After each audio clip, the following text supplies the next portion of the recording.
I hope you had an amazing week. There is no official series that I'm starting before Pesach because we only have a few weeks left before we leave and take a little bit of a break for the holiday. So I want to do a few classes on epistemology, or just understanding knowledge and truth. It's going to be a bit brainy and heavy, so I apologize in advance if you're looking for something different. But I think this is an important conversation to have, especially in light of the world that you and I are living in today, which is a world that is void of all truths. And when you live in a world without truths, it's very difficult to discover your own personal truths, because so much of what happens around us is very much has a very deep ability of impacting what's happening in our own heads. I went quickly to ChatGPT to print out different types of biases that happen in the mind. And it just gave me like there's a list of about 64 different types of biases that the brain has. Top 10 are confirmation bias, anchoring bias, availability heuristics, hindsight bias, Dunning-Kruger effect bias, self-serving bias, status quo bias, bandwagon effect, negativity bias, and in-group bias. All these biases are very simple. They're all about how you and I have a particular perspective about the world around us, and that bias often helps shape our reality. So if you're talking about confirmation bias, we're talking about the desire to interpret and search for a particular type of answer to make your conclusion true, but not necessarily looking for truth. If you and I were looking for truth, how do we discover truth? Well, it's very simple. You'd find it's not that simple, but you'd at least start with hopefully some sort of an apparatus. If you were scientists looking for truth, you'd use some type of an apparatus that, let's say, measures. And the first thing you want to do is make sure that the apparatus that you're using is actually working. Because if you have a measuring stick that's broken, or it's not properly calibrated and it doesn't give you the right alignment, then you're never going to find your truths. So, what do we use as far as an instrument to help us discover our own truths? And I would say that I think you'd all agree that the thing that we could use, the only thing we could really use, is something called our brain, our mind. Now, our mind is fascinating because our mind is all about perception. And perception is coming from different places. It's coming internally from our past, and it's coming externally from the way you and I are absorbing the information that's coming in right now. And therefore, what happened in your past very much has an influence in how you're interpreting the present right now.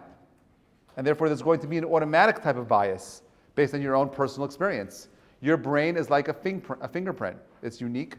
Only you can have your own experiences. Only every single brain has its own unique way of wiring and so on and so forth. Only you can be you and no one else can be you.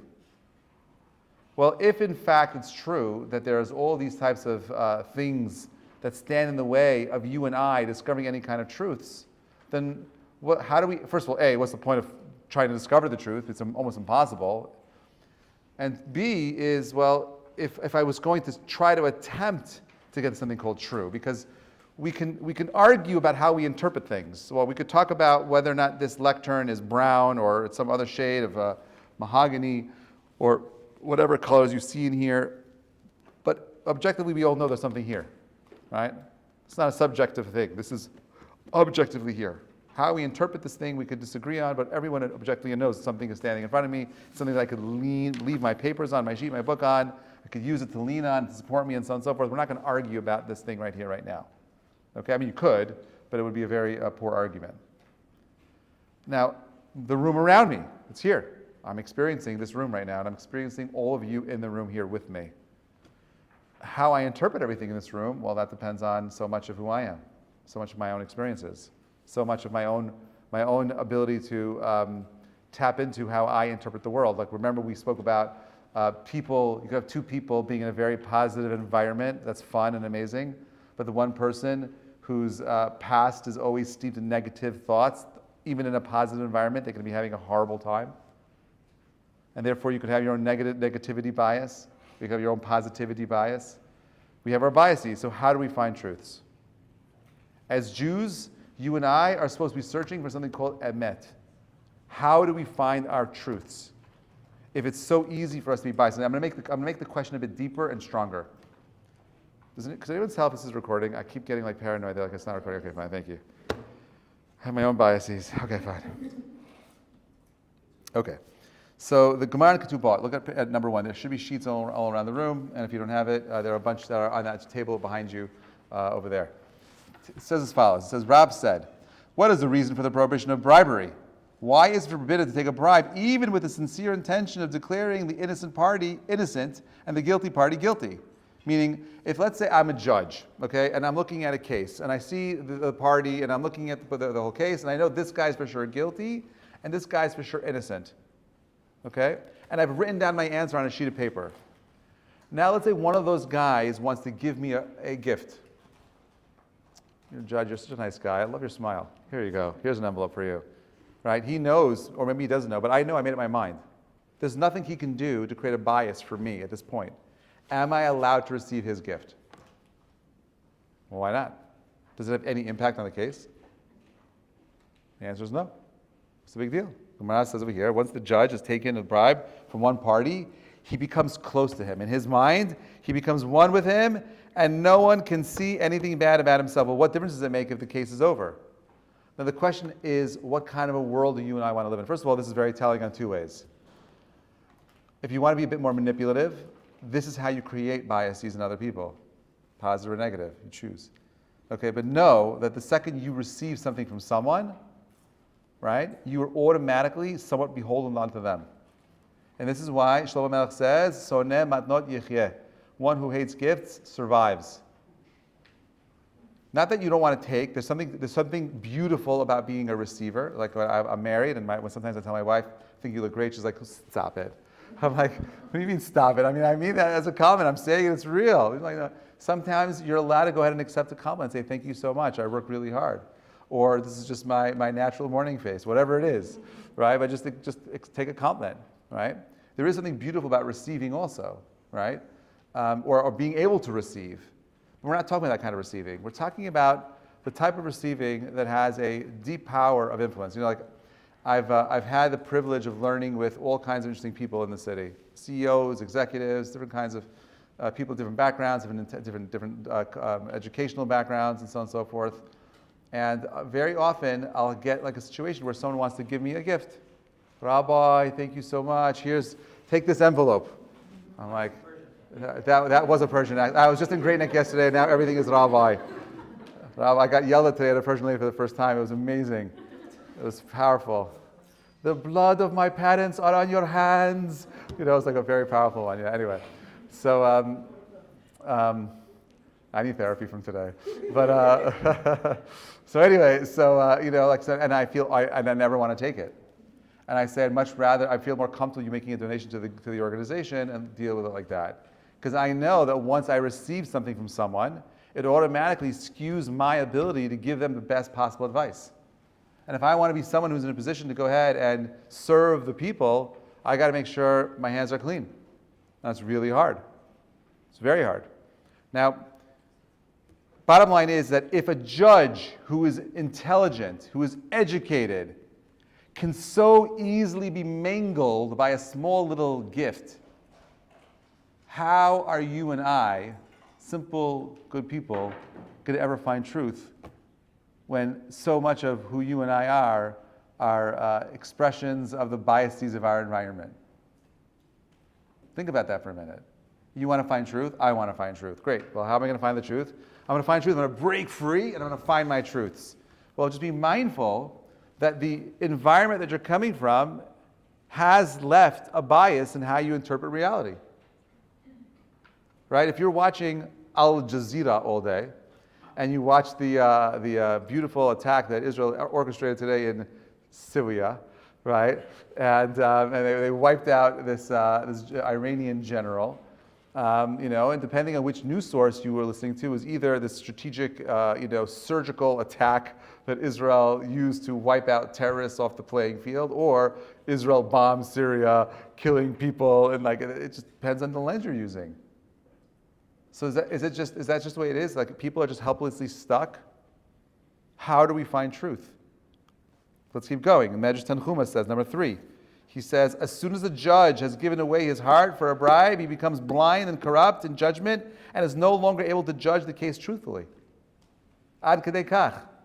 That's how far it goes. Completely corrupting his vision and seeing a twisted reality, not a true reality. And this is why maybe the Pasuk in Dvarim says, Lo tateh mishpat, lo takir panim, lo tikach shochad.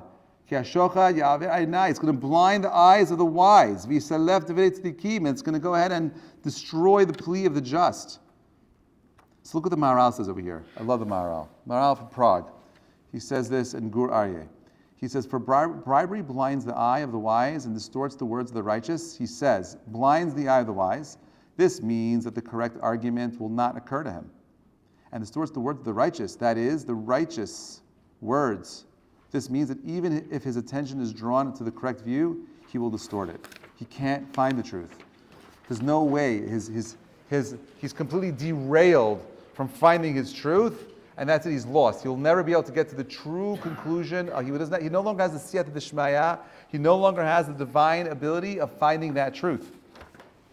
So Rav Dessler says as follows: a person who for the first time in his life allows his intellect to become deflected by bribery will find themselves getting blinder and blinder as time goes on. Meaning, you think that the first time you take is a one-time event, but there's a downward slope that's happening here. As you keep taking and receiving from these people, your ability to find truth becomes less and less and less. He has lost his sense of truth. You have a sense of truth muscle, and the more and more you allow the environment around you to define your truths, you begin to atrophy your truth muscle. And you're no longer able to find truth. This is why when you hear people today singing things and saying things in the streets and doing things, like, what are they doing? How could they say that? Are they not thinking? The answer is they're not. They have their own biases. They've lost truth. We're in a generation that is losing truth. Once the first crooked argument is lodged in the brain, all that comes after, the entire structure of his view and opinions will be distorted accordingly.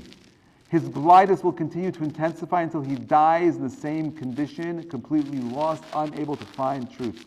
Gemara Ketuvot says, even a great sage who accepts a bribe will not depart from this world without blindness of the heart. It doesn't matter how intelligent you are, how smart you are, it doesn't matter how much education you have, but if you are unwilling, if you're going to turn a blind eye, if you keep taking a bribe, if you allow the influence of the outside world to define you, you will no longer be able to find any kinds of truth. Rav Dessler continues, furthermore, he does not corrupt himself alone.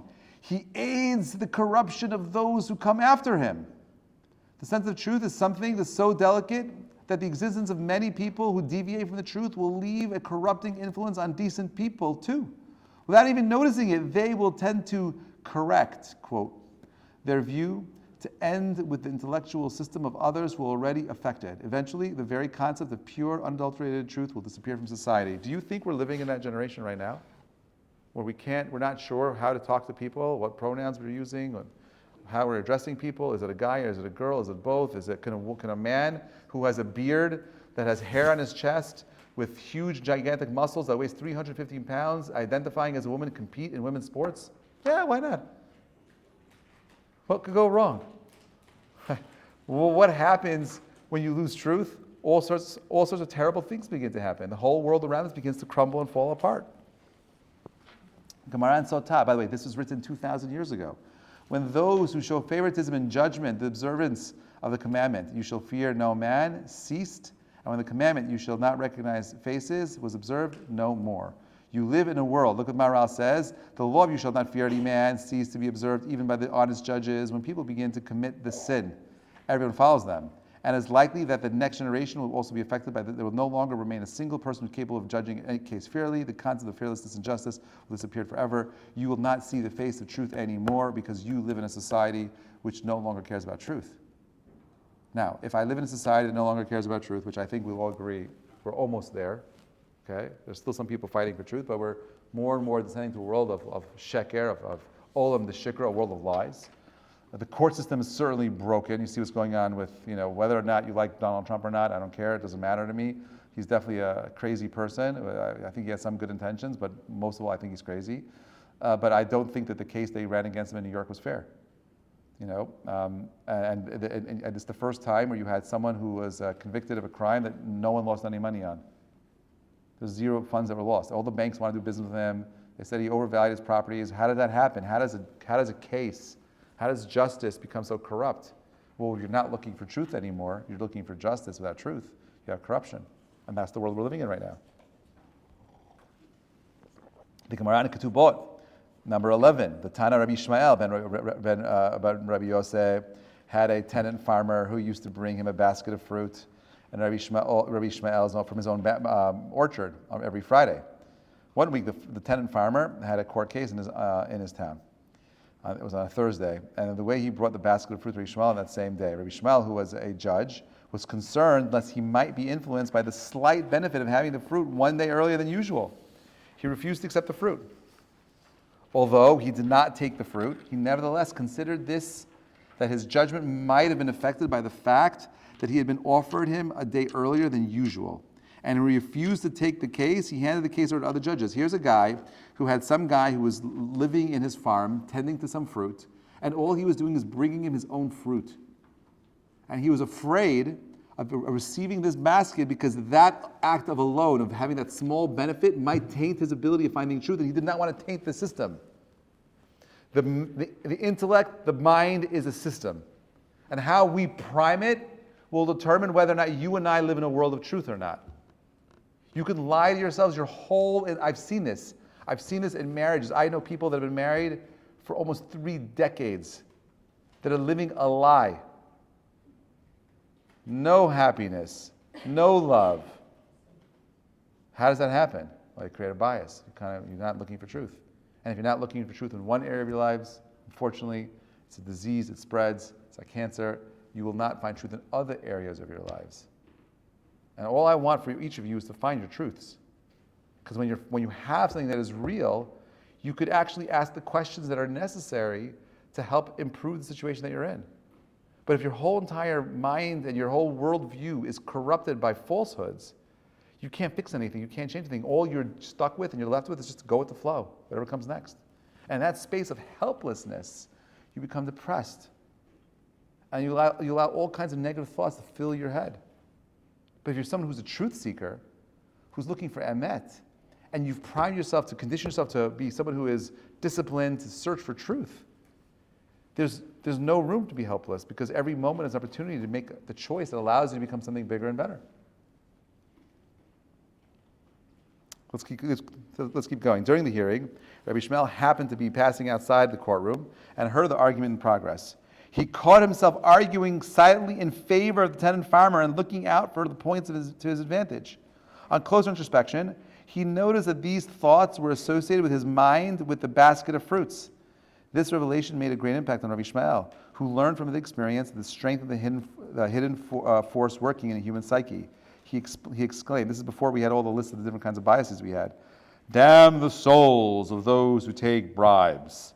If I, who did not take anything, and if I had taken it, it would have been my own, it would have been my own that I took, had such an experience, how much more so for those who actually take bribes?" I mean, I didn't even take the bribe, and I saw my own mind being influenced by this case because of the potential of receiving something.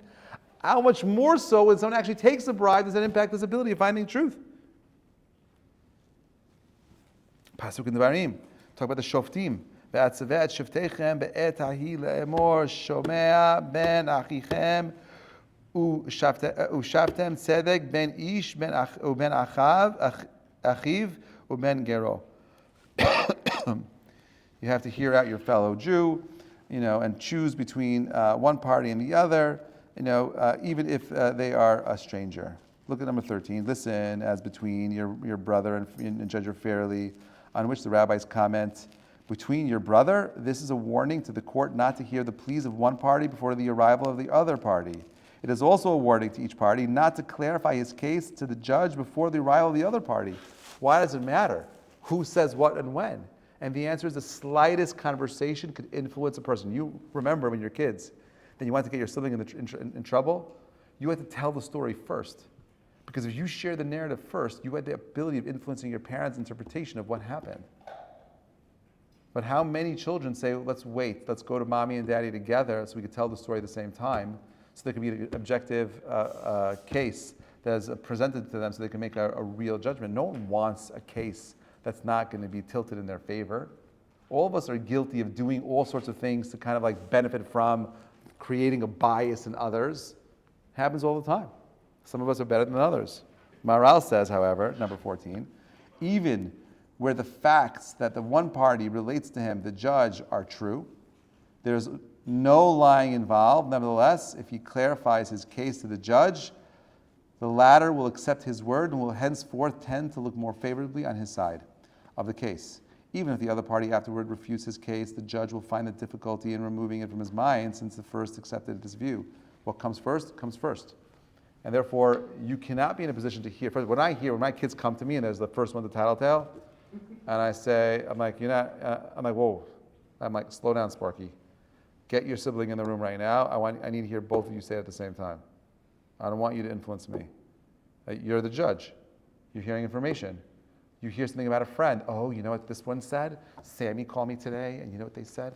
And you start hearing Lashon Haraf or whatever it is.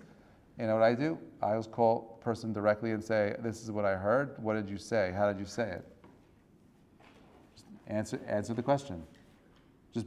There is a power in being as direct as you possibly can. Okay, there's a power in being able to go ahead. Rabbi Hajjab is calling me, isn't he? Anyway, I'm teaching a class right now. Why are you calling me? Anyway. All right. Rav Dessler, number 15. Everyone is in the position of a judge. Everyone is in the position of a judge. That means you and I. He is continually called upon to pass judgment on the correctness of his behavior and the truth of his views. But when we consider the extent of the distorting influences that are brought to bear in our mind, we shall realize that the resulting bias is incomparably stronger than anything that can be affected by the bribing members of our court. Let us reflect. Preconceived notion, even the slightest, is liable to distort one's accuracy in judgment, as we have just seen. This is true to the ingrained disinclination to change one's mind, which in turn is a product of laziness and arrogance.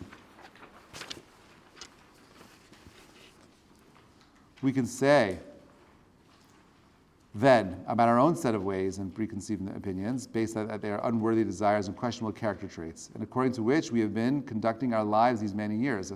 So let's go back again. What's he saying over here? If it's so easy to live a distorted life, and that distortion comes from a lack of discipline, or comes from laziness, then how are you and I, when we're thinking about who we are as individuals, able to assess our own character? Who here thinks that they're a liar? Nobody. Wow. It's a room of truth tellers. Okay, great. Okay, everyone's. Okay, I just thought it was interesting that no one here lies. It's great. That's different. I know what I said. So does everyone here have a vision in their mind's eye of what it means to be the best version of themselves? Does everyone here have a picture of what it means to be the most amazing expression of what you can be, expressing your full potential?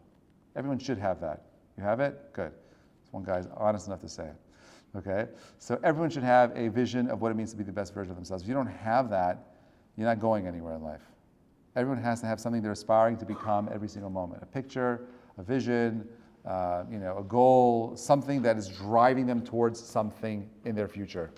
Okay?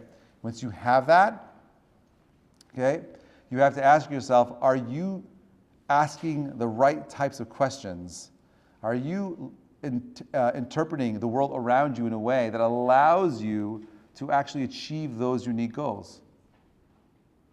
Because so much of your desire to express that best part of who you are is often interfered with your own biases, your laziness. And the specific laziness I'm talking about is the laziness that goes into the need for each one of us to correct our character. Because no one here is perfect. I'm not perfect. But yet I spend a lot of time thinking about what it means to be a better, greater human being. if it's true that you and I are stuck in a world of all kinds of biases, that we can never really discover truths, then the question is, well, what's the solution? How do we solve the problem? Why bother? How do you solve the problem? How do you solve this problem? There's a conundrum here. Everyone here wants to live a life of truth. Everyone here wants to be the greatest version of themselves. Everyone wants to be the best potential. Everyone wants all these things. Well, what are the things that are getting in your way? Is it laziness? Are you lying to yourself? Or maybe even better, right?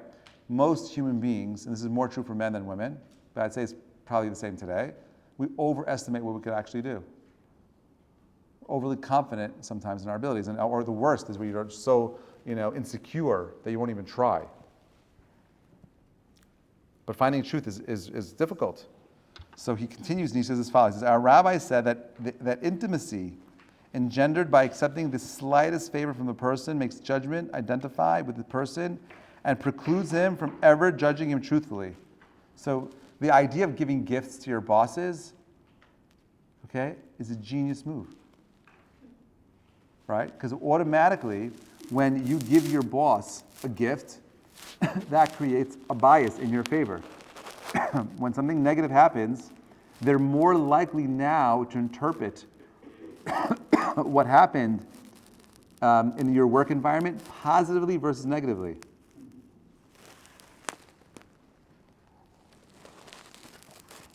So important. You could think of it as a schmear, right? Which I don't. I think of it as good team building. Okay, you want to create. You want to go ahead and you want to create a reality where you're influencing the people around you in the most positive way. And you'll see, by the way, what ends up happening is if you're consistent about your positive giving, usually it's reciprocated, and that's how you know you've actually formed a deeper kind of relationship. Not when it's one way, when it's two ways, when it's going back and forth.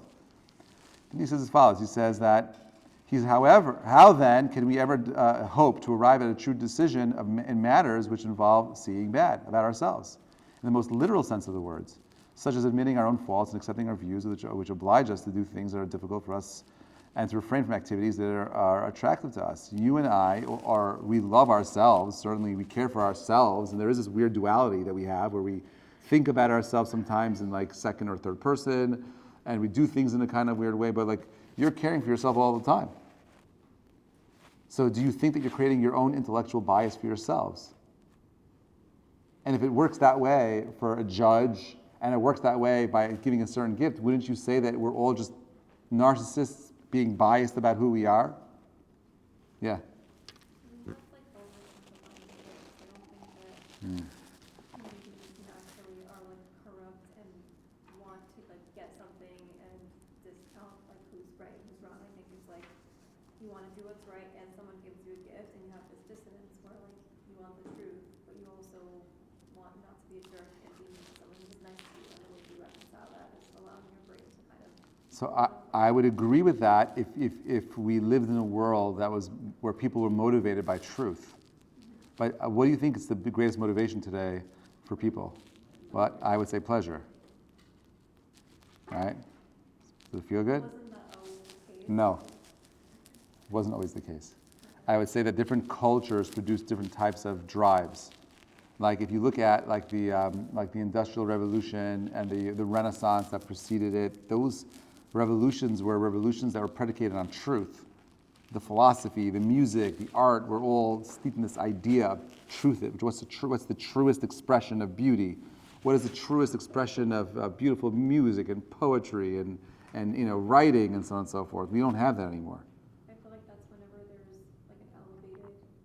like there are elevated values in society, so they'll always do So- what's wrong that only knows how to like enjoy food and physical. Correct. And I would say that the values changed depending on the society. But there was a time in society where there were truths that were born, and now it's definitely not that. For sure, it's pleasure today. Definitely pleasure today. I'd say that the kli, the vessel that motivates us today, is no longer truth. It's pleasure, and I've met this with many young Jews who are like flirting with their Judaism in a more observant kind of way, and the motivation isn't that it's true. It's simply because, I like what a Jewish lifestyle offers. I like the family unit. I like the idea of a synagogue. I like the idea of a community. I like the idea of a rabbi. I like the idea of classes. I like those ideas, and that's why I'll do it. But it's not motivated by truth. It's motivated by convenience, it's motivated by perception, it's motivated by all kinds of other things, right? And all I want is to try to get to a truer truth. Number 16, the question must be faced. How can we ever rely on our intellect to give us true conclusions in any matter? There's no alternative. We must admit that the intellect is powerless to produce reliable results in any moral problem. An approach to truth can be made only insofar as the heart is cleansed of bias. And since bias is caused by character faults, these must be eliminated and replaced by a strong and burning desire for truth and integrity. Is that what motivates you? Are you motivated by truth, a truthful a mission of finding truth? And I would say most people are not. Most people, again, are motivated by, think about the motivation to come to a class. How many people come to classes, because if you're coming to my class, you're coming for truth, I hope, right? But how many people are coming to class because they want to be inspired, they want to be entertained, edutained, they want to meet somebody? I'm not saying those are bad motivations, all good motivations. But if this is supposed to be a class, an educational experience, right, and just that, then there are probably too many people in the room, right?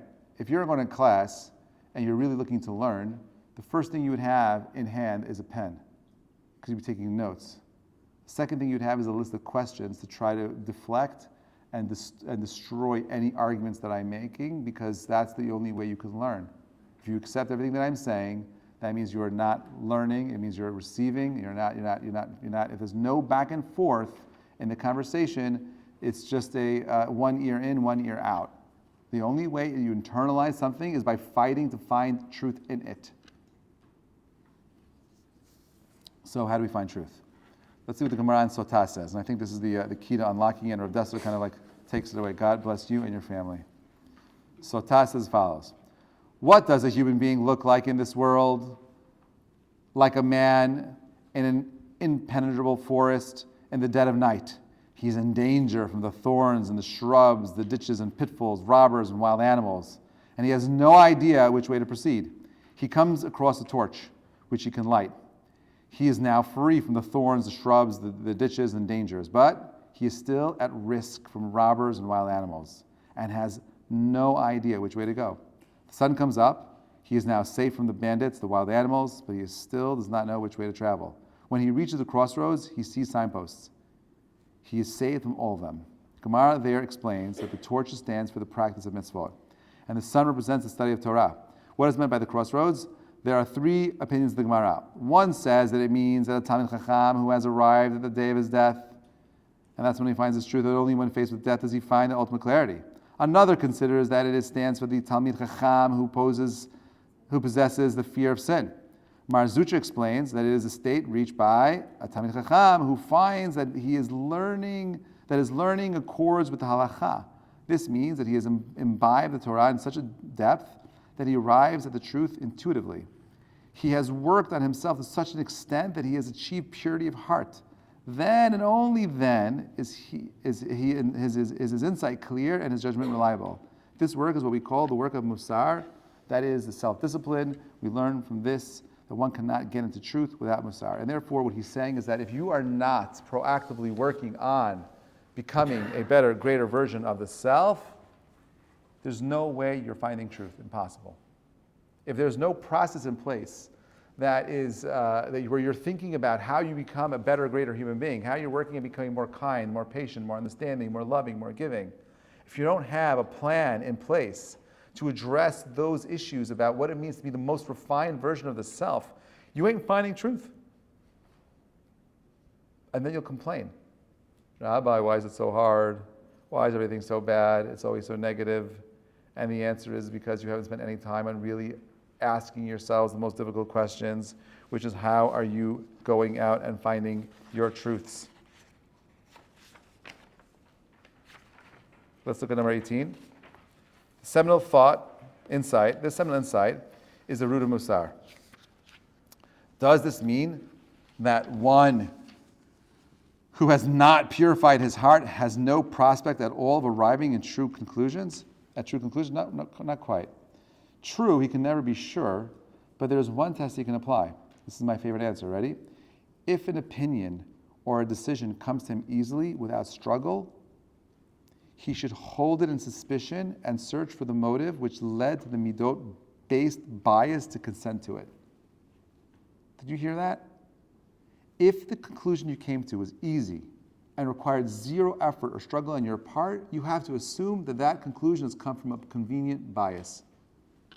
That's not how truth works. Truth is heavy, it's hard. It requires energy and effort for you to explore it and pull it out of the dirt. On the other hand, if one has arrived at an opinion or a decision only with difficulty after making a serious effort to recognize the truth and after doing the battle with one's ingrained bias, then, this is my favorite part, it might be true. Might be true. Question? Yeah, I think it's better just to live a life of just lies. It's much better that way. Nothing is wrong, I'm perfect. Everyone is, it's just a...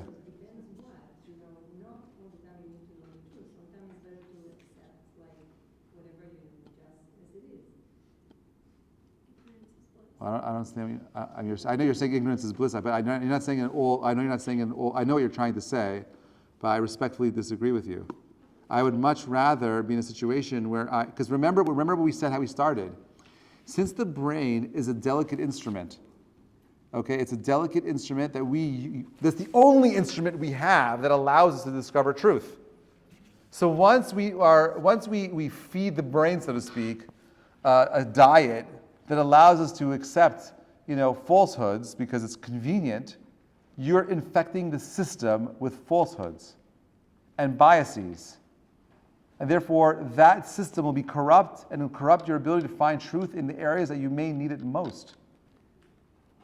How many people here are struggling because they don't know what the right decision is?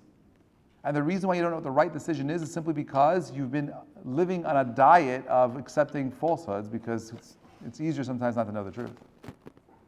I would much rather live in a world of brutal honesty. Okay, I'm not saying you should always tell everyone around you what you're thinking. I'm not saying you shouldn't, I'm not saying you should live in a world of radical truth. I'm not saying that radical truth doesn't work. No, that's not what I'm saying. I'm saying that when it comes to your ability to search for truth in this world of lies, you have to do everything in your power to figure out if you're actually possessing the truth in your hands. How many of you are evaluating your decisions making in the morning? How are you deciding if you're going to sleep is the right way or waking up in the morning is the right time? The diet, exercise, the classes that you're taking, the books that you're reading. How many of us are really thinking clearly through everything about who we are and who we want to become? Because if you're not thinking and if you're making decisions that are just convenient and easy, it's very likely you're making a mistake. Remember, the right thing and the hard thing are the same. That's just the way it is. That's emet. The nature of truth is that it is short-lived. Truth can only be seen, it can never be heard. Faith, emunah, is something that can only be heard, it can never be seen. Emunah is something that takes place in the present, not in the past. Emunah is something that takes place in the past and never in the present. Truth is something that we have right here for a brief moment, and it's gone. But if we don't use a real system, we don't have a system in place to help us refine ourselves to be able to tune into the truths, you're going to live a life of biases and be very comfortable. Most people on the planet today, when they look at Israel, they cannot view Israel with a lens that is true. Because their whole life is already filled with their own biases. And if it's so easy to be biased, then how do you know whatever you're doing is actually true? Yeah. You're saying to find the truth, you have to kind of go beyond your biases, and that's why it's such a challenge and a struggle, and it takes effort and time and effort. I'm saying that, and in addition to that, what I'm saying, and I want to make sure this is emphasized because everything you said is true. What I'm saying is that if there's no program in place to refine the self morally, there's no way you can find truth. For most people, I've said this before, you think you're a good person because you're not doing bad. That does not make you good. To be good means that you're proactively working on being good. And therefore, what Rav Dessler said over here, and I think what the Gemara is saying as well, is that the only way you and I have a hope of finding any kind of truth is through the process of refining the traits. I was part of a group of people that we had a rabbi who we flew in once a month from Israel to America, and we had a class with him for an hour and 20 minutes. We all chipped in, like $100 a month, right? And we got him like a first class ticket. He came in once a month to teach us a class for an hour and 20 minutes. And this class was a group of guys, all educators, rabbis, like these are influential people in the community. And we had like the rabbi's rabbi come in, and we were working on different character traits together. And I remember when we started working on patience. We were working on everything. Amunah, we've spoken about Amidot here before. So we're talking about Savlanut, patience. And it happens to be, I always thought I was a very patient person. I'm naturally a patient person. Right, Jessica? See? And I've always thought that I was a patient person, like naturally a patient person. And therefore, like, why would I have to work on patience? Like, I'm patient, right? But when I started learning what real patience is, at its core, I'm so impatient. I'm so far from being good at being patient. I spent 18 months on meditating, and charting and refining my patient muscle, so that when I'm in a situation which would naturally trigger me to be impatient, I don't allow the trigger to define my reaction, but instead I have an intellectual response. That is how you start finding truth. I'm not saying you're going to find, that's why he says maybe. But if there's no process in place to find the self, you're never going to find your truths. And how many people don't find them in marriage? How many people don't find them in business, with partners and friends and community and so on and so forth? You're not even aware that there's lack of truth. There's certain things that I can see right now that immediately tell me, like, stay away, red alert, red alert, red alert. And the only reason why, I'm not saying I have the strongest truth muscle, and I'm not saying I have the most amazing character. I'm far from the best character. There's one thing I can tell you is that I'm working on it, right? I often tell people that, they ask me, well, what denomination of Judaism are you? I was at Con Edison, I told you guys a couple of weeks, someone asked me, are you an Orthodox rabbi? I'm like, no. Well, what are you? I'm like, I'm under constructionist. I'm like, where's your temple? I'm like, at the Safra synagogue. I'm like, we're the first under constructionist synagogue. Well, what does that mean? I'm like, well, we believe that Jews are far from perfect, and the system of Judaism is a system of self-development and growth. And that that the Torah itself, it demands that we grow into becoming greater human beings. And there's a process. And when I say I'm Orthodox, does that mean that I'm doing everything? And the answer is no. But when I'm Orthodox, what I should be saying is that I'm under constructionist, because I'm someone who's learning, who's thinking, who's growing, who's evolving, who's not remaining stagnant, who's searching for truth. Yes? Just one more No, follow-up. don't apologize. Like, Oh, thank you. That's great.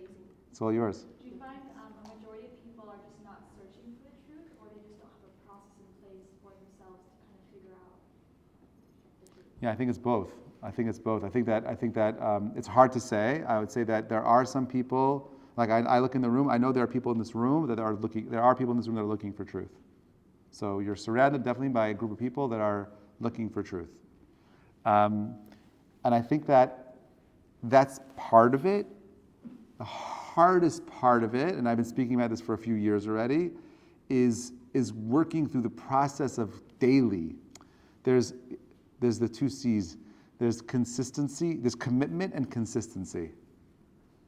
Commitment and consistency, you know what that equals? Mastery. Commitment and consistency equals greatness. It's true. Right? Equals greatness. So how many of us like the idea of truth? How many of us are actually putting ourselves in the process of living truth? It's really hard. It's really hard. It's hard for everybody. This is our challenge. This is the generational challenge. And I would say this, that if you saw in that earlier, if you go back to the earlier sources that I stumbled through and read through very quickly, okay, you'll see that the Gemara is saying that when you live a world of lies, it's contagious. You and I are living in a time where the Gemara says at the end of time it will be called a world, an olam where ha'emet ne'aderet, the truth will be lost. That is our generation. We're living in a time where truth is lost. These are all symptomatic. I'm not the Mashiach guy, Rabbi Hajjaf is, and maybe he'll speak about it when he comes next. But the Vilna Gaon says that one of the simanim that Mashiach is coming is that he speaks about a war that's going to happen at the end of Sukkot, which would have been October 7th. And he says in that same year, there's going to be a solar eclipse that's happening next Monday night. Right? Now, I don't know what that means. I just know that the world is changing in ways that I could have never imagined before. It's so quickly. I know that people have lost their truths very easily, and we live in a generation where it's infectious, because how could anyone find truths if it's all about my pride and about my image, about me posting myself in the most superficial way? Truth is the most deep, inner part of our reality. It's about questioning the way we interpret our pasts. That's who we are at our core. And that's not an easy thing to do. So it's hard. We'll end with these quotes, and then we'll take questions again at the end. The eye sees only what the mind is prepared to comprehend. To be conscious that you are ignorant is a great step to knowledge. Meaning, if you think you have the answers, you're not going anywhere. Bias and impartiality is in the eye of the beholder. The highest form of ignorance is when you reject something you don't know anything about.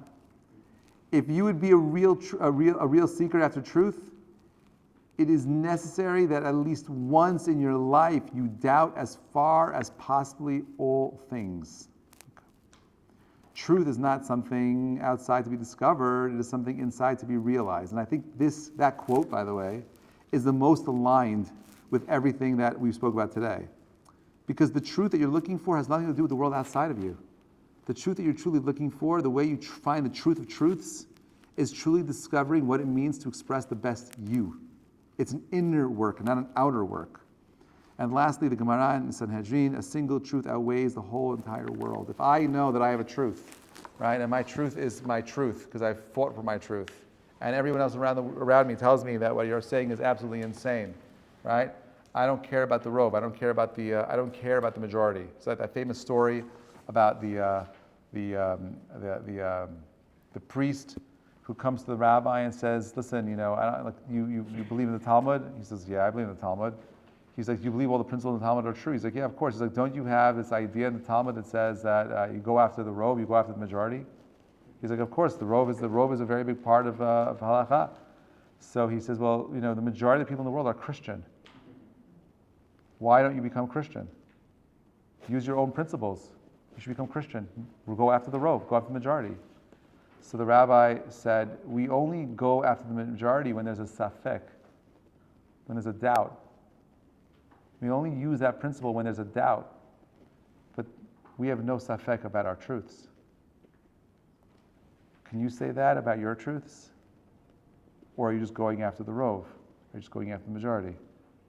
Anyway, Bezrat Hashem next Monday night. We're all still here. Maybe we'll be in Israel together with Mashiach, because they're building the car. They want to burn the Parah Adumah next week.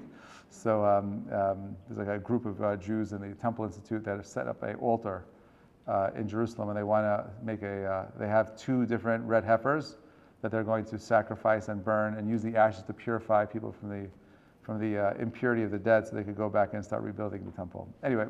These are crazy times that we're living in today. I can't make this stuff up. I wish I could make this stuff up. But anyway, that's actually happening. And so maybe next week in Yerushalayim, or maybe tomorrow, I don't know. But either way, yeah, we're going to have class next week either way. Next week, what I'm going to do is I'm going to do 5 different ways of discovering truths with you together.